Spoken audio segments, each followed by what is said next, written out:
இருக்கிறது.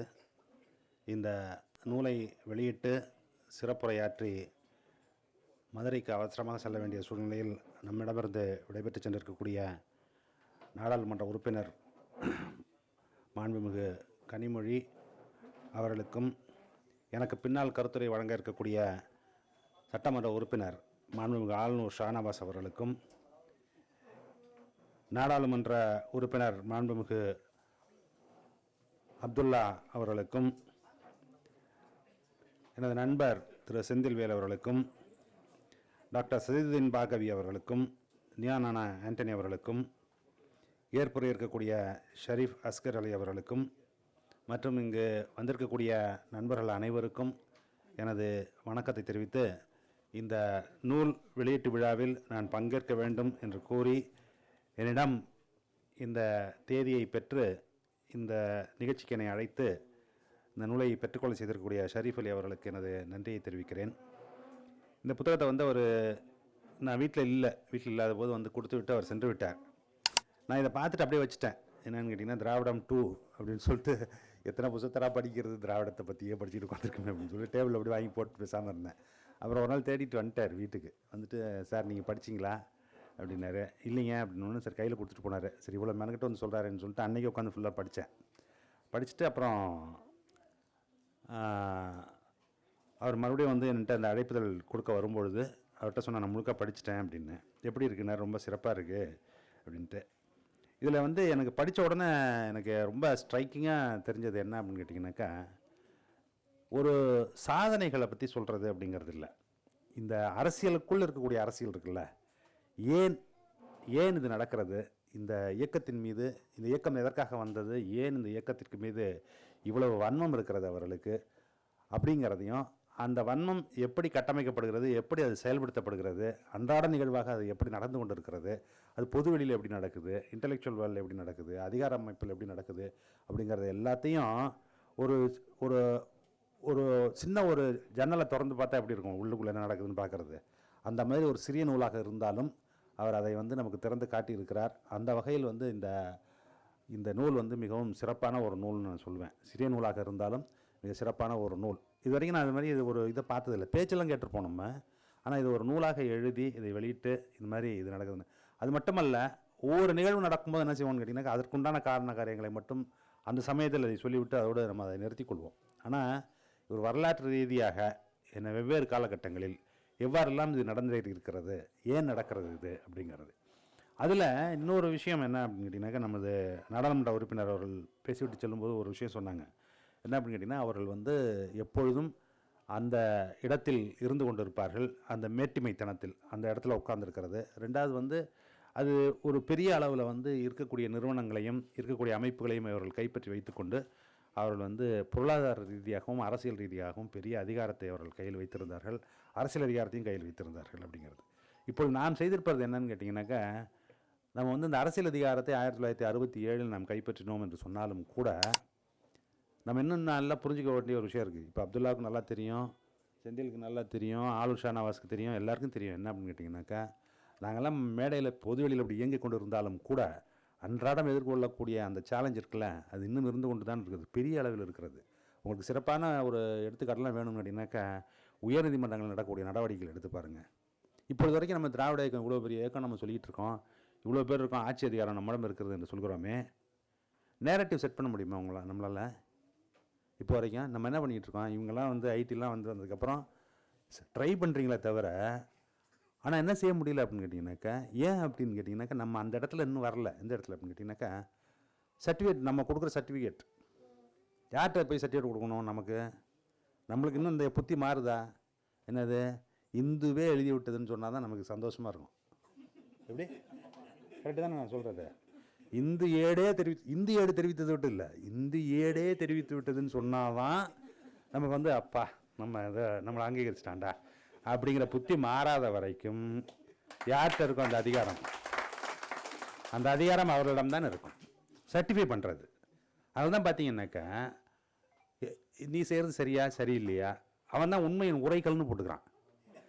தெரியுதா எப்படி உண்மையின் உரைக்கல் எப்படி இருக்கு பாருங்க. யாராவது சொல்லிக்குவானா நான் தான் உண்மையின் உரைக்கல்னு? அந்த உரைக்கிற கல் இருக்க, அந்த உரைக்கிற கல்லாக அவர்கள் இருந்து கொண்டே இருக்கிறவர் தான் ஒரு ரியலான அதிகாரம். அது வந்து நீங்கள் எந்த துறையை எடுத்துக்கிட்டாலும் சரி, எல்லா துறையிலும் வியாபித்து, எல்லா துறையிலும் அதை தொடர்ந்து முன்னெடுத்து அந்த அதிகாரத்தை தக்க வைத்துக் கொள்வது. இப்போ இந்த திராவிடம் அப்படிங்கிறது என்னவா இருக்கிறது அப்படின்னு சொன்னீங்கன்னாக்கா, இந்த அதிகாரத்தின் வழியாக அவர்கள் என்ன செய்து கொண்டிருக்கிறாங்கன்னு கேட்டிங்கனாக்கா, அவர்களுடைய நலனை, எந்த நலன், வெறும் சமுதாய பொருளாதார நலன் மட்டுமல்ல, எல்லா நாளும் இருப்பினுடைய நலனையே அவர்கள் வந்து தக்க வைத்துக் கொள்வது அப்படிங்கிறத வந்து தொடர்ந்து ஆயிரம் ஆண்டுகளாக அதை செய்து கொண்டிருக்கிறார்கள். மதம்ங்கிற அமைப்பை உருவாக்கி வைத்திருக்கிறார்கள், கடவுளுங்கிற அமைப்பை உருவாக்கி வைத்திருக்கிறார்கள், அதற்குண்டான சட்டத்திட்டங்களை அப்படி தான் எழுதி வைத்திருக்கிறார்கள். அதை வந்து நமக்கு நாடு விடுதலை கிடைத்து நமக்குன்னு ஒரு தனியான ஒரு குடியரசாக அமைத்து கொண்டாலும் கூட அந்த சட்டத்தினுடைய பெரும்பகுதி அதுக்குள்ளே இருக்குது. இப்போது அதில் இருக்கிற கொஞ்சம் நஞ்சம் பகுதி இருக்குல்ல, அதாவது கொஞ்சம் மூச்சு விடுற மாதிரி, அது எல்லாத்தையும் காலி பண்ணுறதுக்கு தான் இப்போ இவனுங்க வந்துருக்குறானுங்க. அதுக்கு தான் அப்துல்லாலாம் போராடிக்கிட்டு இருக்காரு, கொடி பிடிச்சிக்கிட்டு அங்கே போய் கருப்பு சட்டை போட்டுக்கிட்டு படத்தை போட்டுக்கிட்டு இருக்கீங்கல்ல, அதெல்லாம் அதுக்கு தான் என்ன. ஆனால் இந்த முயற்சி என்னன்னு கேட்டிங்கன்னா, இப்போ இல்லை, எப்பொழுதும் வரலாறு எடுத்து படித்து பார்த்தீங்கன்னா தெரியும் உங்களுக்கு. இதற்கு எதிரான சக்திகள் வருவதும் மீண்டும் மீண்டும் அவர்கள் வந்து அதை வேறறுத்தி வீழ்த்திவிட்டு தங்களது ஆதிக்கத்தை நிலைநாட்டுவதும் என்பது தொடர்ந்து நடந்து கொண்டே இருக்கிறது. அதனுடைய தொடர்கண்ணியாகத்தான் நாம் இருந்து கொண்டு இருக்கிறோம். இப்பொழுது நம்மளை வீழ்த்துறதுக்கு தான் இவ்வளோ பெரிய வேலைகள் நடந்து கொண்டு இருக்கிறது. அப்போது இதை வந்து இருக்கக்கூடிய இதில் ரொம்ப ஸ்தூலமாக நம்ம பார்க்க வேண்டும் என்று சொன்னால், நம்ம வந்து இப்போ நம்ம இந்த கூட்டம் நடப்பதற்கு முன்பாக நம்ம ஆண்டனி அவர்களிடம் நான் பேசி கொண்டிருந்தபோது நான் சொன்னேன், என்ன சொன்னேன் அப்படின்னு கேட்டிங்கனாக்கா, இந்த மாதிரி வந்து இந்த நூற்றுக்கணக்கான ஃப்ரண்ட் ஆர்கனைசேஷன் சொல்லுவாங்க. என்ன ஃப்ரண்ட் ஆர்கனைசேஷன் அப்படின்னு பார்த்தீங்கன்னாக்கா, முன்னணி அமைப்புகள். நம்ம கண்ணுக்கே தெரியாது அவங்களாம் யாருன்னு. சில பேர் வந்து ஓப்பனாக தெரியும், சில இதெல்லாம் நிறைய தெரியவே தெரியாது. இதில் நம்ம நூலாசிரியர் சொல்லிட்டே போகிறாரு, நான் பஸ்ஸில் பார்க்கலாம், அவருடைய ஆடிட்டர் வந்து அவர்கிட்ட பேசுகிற மாதிரி ஒரு இது எழுதியிருக்காரு.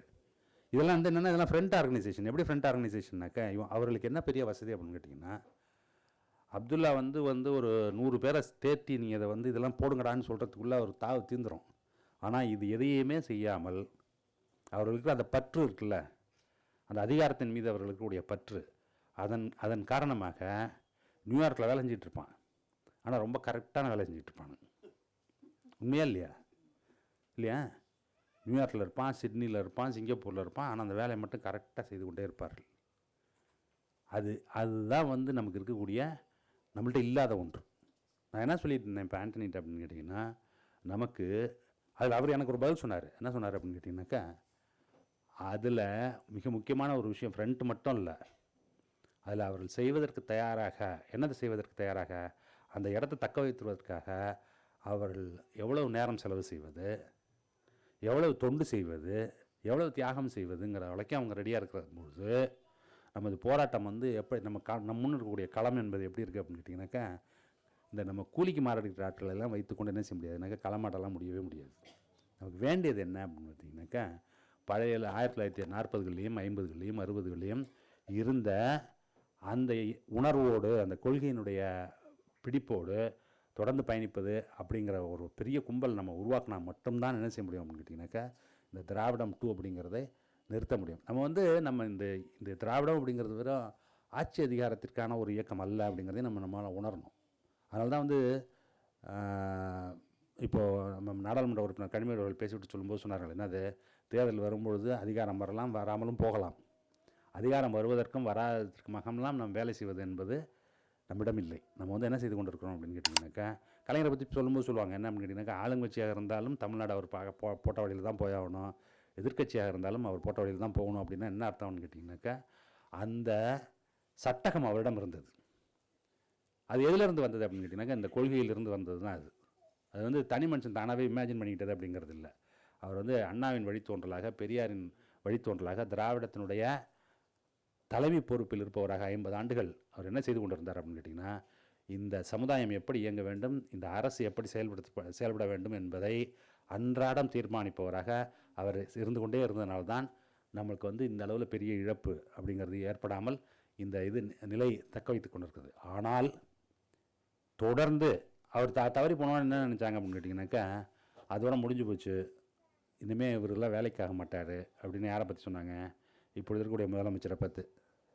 ஏன்னா அது உங்களுக்குலாம் தெரியும், நான் அதை எந்த அளவுக்கு மோசமாக போனாங்கன்னாக்கா, என்னது கட்டம் இல்லையா, கட்டம் இல்லை, கட்டம் சரியில்லை, கட்டம் சரியில்லை அப்படின்னா, ஏன்னா நீங்கள் நம்ம பையில தான் ஜாதகத்தை தூக்கிட்டு போயிட்டு இருப்பாங்க, அவன் சொன்னால் கேட்பான்ல இல்லையா? அவன் நாள் பார்த்து நேரம் பார்த்து நான் எல்லாம் நம்பால் செய்கிறான். நம்பால் வந்து ஆஃபீஸ் உள்ளே போகிறதே வந்து எப்படின்னா எத்தனை பேர் நிஜமாக அது மாதிரி பார்த்துட்டு இருக்காங்கன்னு நமக்கு தெரியாது. நான் பார்க்குறேன் கண்ணால். கனிமொழி ரொம்ப வந்து லேசாக சொல்லிட்டு போயிட்டாங்க, என்னென்ன கோயிலுக்கெல்லாம் போவார்கள், நம்பிக்கையோடு இருப்பார்கள்னு. நான் அவங்கள்ட்டே சொல்கிறது, ஏங்க ரொம்ப மென்மையெல்லாம் சொல்லாதீங்க அப்படின்ட்டு. என்ன அந்த மாதிரி இருக்கிற வரைக்கும் என்னது, நான் ஏற்கனவே முதல்ல சொன்ன மாதிரி சர்டிஃபையிங் ஏஜென்சி அவன்கிட்ட தான் இருக்கும்.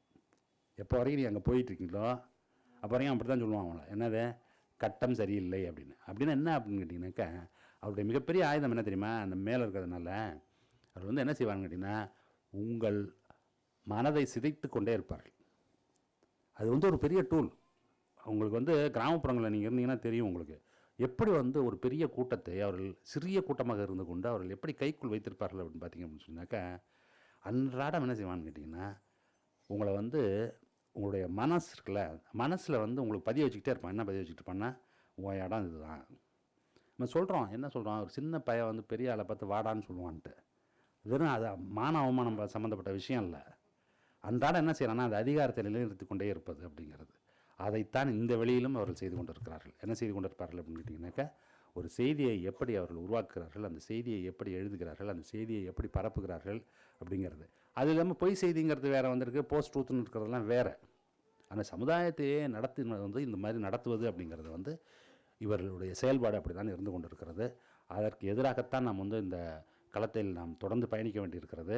அந்த பயணத்தில் நாம் செய்ய வேண்டியது அப்படிங்கிறது என்ன அப்படின்னு கேட்டிங்கனாக்கா, இந்த திராவிடம் 2 அப்படிங்கிறதுல சொல்லப்பட்டிருக்கக்கூடிய இந்த சூட்சமங்கள் இருக்குல்ல, அதை உணர்ந்து கொண்டு எப்படிலாம் அது செயல்படும் அப்படின்னு. அப்போ இதை படிச்சிங்கன்னா என்ன தெரியும் அப்படின்னு கேட்டிங்கனாக்கா, இந்த ஒரு செய்தி வருகிறது அப்படின்னு சொன்னோம்னா, அந்த செய்தி ஏன் அப்படி உருட்டப்படுகிறது இல்லையா. இப்போ இப்போ இருக்கிற லேட்டஸ்ட் பாஷையில் சொல்லணும்னா, ஏன் அந்த மாதிரி அது உருட்டப்படுகிறது அப்படிங்கிறது தெரியணுன்னாக்கா, அதனுடைய பாலிட்டிக்ஸ் இதில் இருக்குது, இந்த புத்தகத்தில் இருக்குது.